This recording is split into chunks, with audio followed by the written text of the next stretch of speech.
Dinner के बाद सिद्धार्थ सोनल को लेकर वापस अपने घर की तरफ निकल गया। पूरे रास्ते न जाने वो किन ख्यालों में डूबा हुआ था। उसने एक बार भी सोनल से कोई बात नहीं की।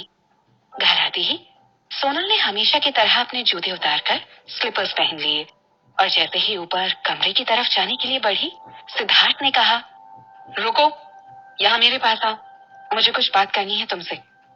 वो इस वक्त लिविंग रूम के सोफे पर बैठा हुआ था। अचानक सिद्धार्थ को क्या हुआ, सोनल ने सोचा, मगर फिर चुपचाप जाकर वो उसके सामने खड़ी हो गई। अब बैठो। सिद्धार्थ ने उसे अपने बगल में बैठने का इशारा किया।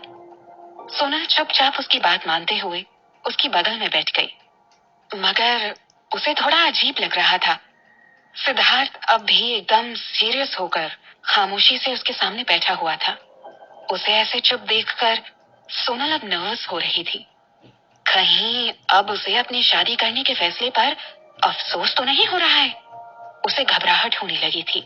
दिमाग में एक से बढ़कर एक उल्टे सीधे ख्याल इस वक्त आ रहे थे। घबराहट में उसने अपने स्टूल के किनारे को पकड़कर उसे मुट्ठी में जोर से भर लिया और उसकी सांसें भी थोड़ी तेज हो गई थी। सिद्धार्थ ने जब उसकी ऐसी हालत देखी तो उसने हैरानी से पूछा, तुम्हें क्या हुआ है? ऐसी शक्लें क्यों बना रही हो जैसे मैं तुम्हें खा जाऊंगा? मेरे पास बैठने में कोई प्रॉब्लम है तुम्हें?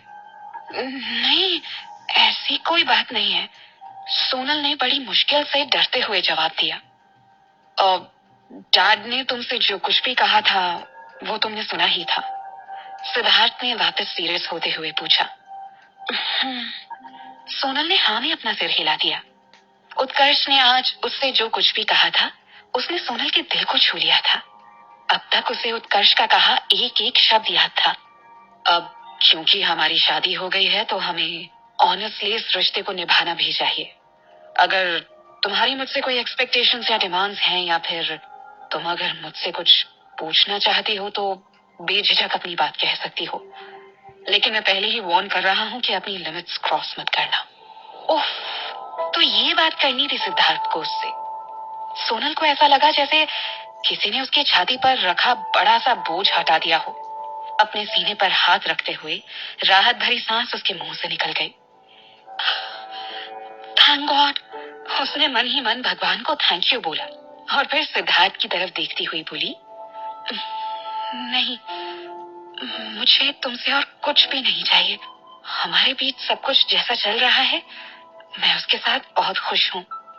हालांकि सोनल जानती थी कि कभी कभी सिद्धार्थ को समझना और उसे समझाना दोनों ही उसके लिए बहुत मुश्किल हो जाता है, मगर वो समझ चुकी थी कि सिद्धार्थ दिल का बुरा इंसान नहीं है और फिर उसने शादी की है सोनल से और उसके लिए अभी भी कितना कुछ कर रहा है।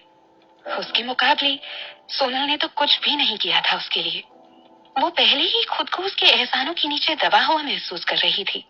ऐसे में वो उससे और कोई डिमांड्स कैसे कर सकती थी? उसका दिल इस बात की इजाजत कभी नहीं देता। मगर उसकी बात सुनकर सिद्धार्थ एकदम से सरप्राइज रह गया। उसे यकीन ही नहीं हुआ कि सोनल उससे किसी तरह की कोई डिमांड नहीं करना चाहती थी। सो उसने एक बार और शक की नजर से उसे देखते हुए पूछा, आर यू श्योर? हम जैसे अब तक रहते आए हैं मैं उसमें बहुत खुश हूँ, मुझे और कुछ नहीं चाहिए, सोनल ने मुस्कुराते हुए जवाब दिया।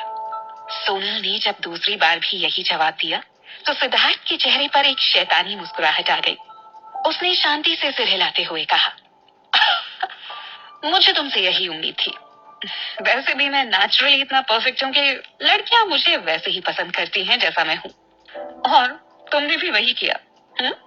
उसने एक तिरछी मुस्कान के साथ सोनल को देखते हुए कहा। सोनल उसकी बात से सरप्राइज होकर उसका चेहरा ही देखती रह गई। सही तो कह रही थी सेजल, इस आदमी को अपने आप से फुर्सत मिले तब तो किसी और की तारीफ करेगा ये। जब देखो अपने मुंह मियां मिट्ठू बना रहता है।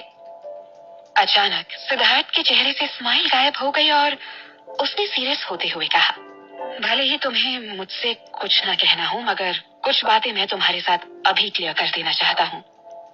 कौन सी बातें? सोनल ने घबराते हुए पूछा।